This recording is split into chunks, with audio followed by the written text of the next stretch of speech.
विमल, पोलो, जोबा केसरी, हर पल मनाओ केसरी त्योहार। राजीव हमारे साथ आ गए हैं। मैं सबसे पहले उन्हीं का रुख करूंगी। रंश, यहाँ पर राजीव, भाषा का स्तर, एक दूसरे को घेरने में कोई पीछे नहीं रहता, ना ही सत्ता पक्ष ना विपक्ष।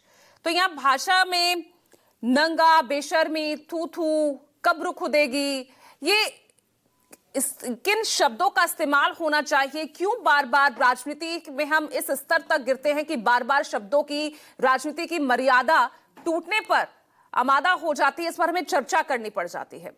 और दूसरा ये कि कल जिस तरह के बयान यहां पर प्रधानमंत्री नरेंद्र मोदी के रहे, समझ क्या आ रहा है राजीव?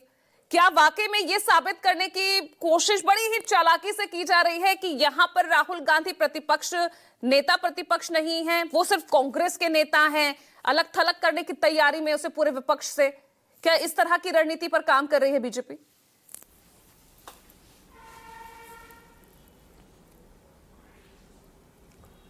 बिल्कुल, बीजेपी इस तरह की कोशिश करेगी और कांग्रेस को अलग थलग करने की कोशिश बीजेपी की कोशिश होनी चाहिए, क्योंकि देश में सबसे बड़ी विपक्षी पार्टी कांग्रेस है।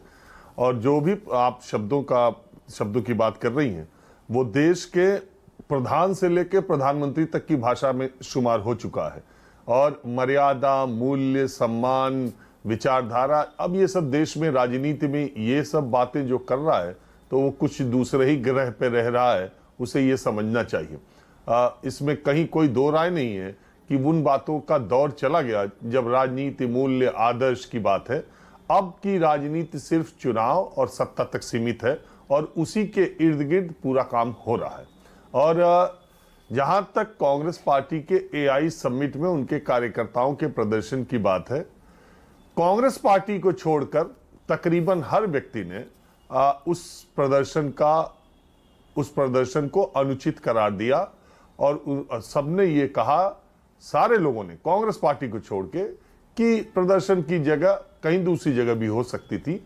वो मंच प्रदर्शन का नहीं था, वो भारतीय जनता पार्टी का कार्यक्रम नहीं था, वो प्रधानमंत्री नरेंद्र मोदी का कार्यक्रम नहीं था, वो इंडिया एआई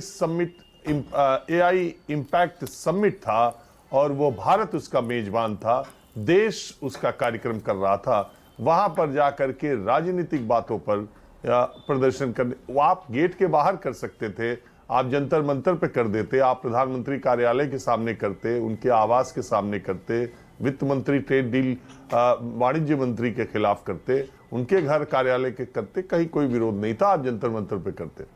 लेकिन जहां पर किया गया वो जगह गलत थी और उसके करने का संदेश गलत जाता और गया है, ये बात कही गई। लेकिन इसका मतलब नहीं है कि वो विरोध प्रदर्शन देशद्रोह था। इसका मतलब ये कतई नहीं है कि वो प्रदर्शन राष्ट्रद्रोह था। इसका मतलब कहीं नहीं है कि प्रधानमंत्री का विरोध नहीं किया जा सकता है। इसका मतलब नहीं है कि प्रधानमंत्री पर सवाल नहीं उठाए जा सकते। बिल्कुल उठाए जा सकते हैं, उठाए जाने चाहिए। दुनिया भर में बहुत सारे ऐसी बातें आ रही हैं, ऐसे ऐसे मुद्दे आ रहे हैं जिसमें भारत का भी नाम आ रहा है, दूसरी जगहों पर उसका रिएक्शन हो रहा है, हमारी जगहों पर, हमारी सरकार में उसकी चुप्पी है। ट्रेड डील को लेकर, तमाम चीजों को लेकर सवाल उठाए जा सकते हैं। सवाल उठाना लोकतंत्र का भी काम है, मीडिया का भी काम है, और लोकतंत्र में हर उस व्यक्ति का काम है जिसने अपनी सरकार को चुना है। जिसको चुना है उसी से सवाल पूछा जाएगा, जिसको हरा दिया उससे क्या सवाल पूछा जाए।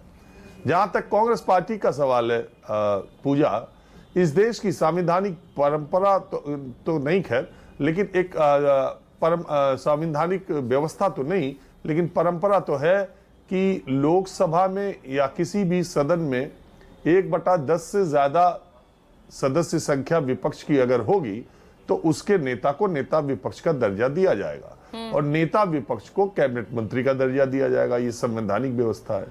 देश में 543 या लोकसभा सीटें हैं। 54 सीटों से ज्यादा अगर किसी भी पार्टी को मिलेगा तो वो नेता प्रतिपक्ष होगा, और नेता प्रतिपक्ष होगा तो वो कैबिनेट मंत्री का दर्जा पाएगा। राहुल गांधी ने वो अर्हता, वो योग्यता पार कर ली है। उनके सदस्यों की संख्या 100 के आसपास है, लिहाजा वो नेता विपक्ष है और उनको कैबिनेट मंत्री का दर्जा मिलेगा। इसलिए वो एक व्यवस्था है। लेकिन भारतीय जनता पार्टी जो बात कह रही है, या प्रधानमंत्री जो बात कह रहे हैं कि वो विपक्ष के नेता नहीं है, वो ठीक इस बात पर कि विपक्ष की ज्यादातर पार्टियों ने एआई समिट में हुए विरोध प्रदर्शन में कांग्रेस पार्टी के इस रवैये के साथ नहीं खड़े हुए। कोई भी नहीं खड़ा हुआ, मैंने कहा पहले भी, सिर्फ कांग्रेस पार्टी खड़ी है। और उसके अलावा देश में कोई पार्टी, कोई व्यक्ति, कोई पत्रकार, कोई इसके लिए इसका समर्थन नहीं है कि वो प्रदर्शन वहां होना। प्रदर्शन का समर्थन है, विरोध का समर्थन है, लेकिन जगह का समर्थन किसी ने नहीं किया कांग्रेस पार्टी को छोड़कर। उसी चीज को लेकर प्रधानमंत्री ये बात कर रहे हैं कि ये जो कांग्रेस पार्टी है, विपक्ष भी इसका साथ नहीं दे रहा है। अभी संसद का दूसरा सत्र, बजट सत्र का दूसरा सेशन अभी शुरू होने वाला है। सरकार और प्रधानमंत्री को लग जाएगा कि विपक्ष किन किन मुद्दों पर साथ है, कौन कौन राहुल गांधी के किस मसले पर साथ है। विपक्ष जाएगा नहीं कांग्रेस पार्टी के साथ, तो उसके पास भी विकल्प नहीं है। देश की सबसे बड़ी पार्टी वही है, या तो आप कांग्रेस के साथ जाइए, नहीं तो आप बीजेपी के साथ जाइए। अब तीसरा मोर्चा की देश में कोई जगह बची नहीं। बिल्कुल, यहाँ पर दोनों ही मुद्दों पर आपने अपनी बात रखी, विश्लेषण आपका किया। अब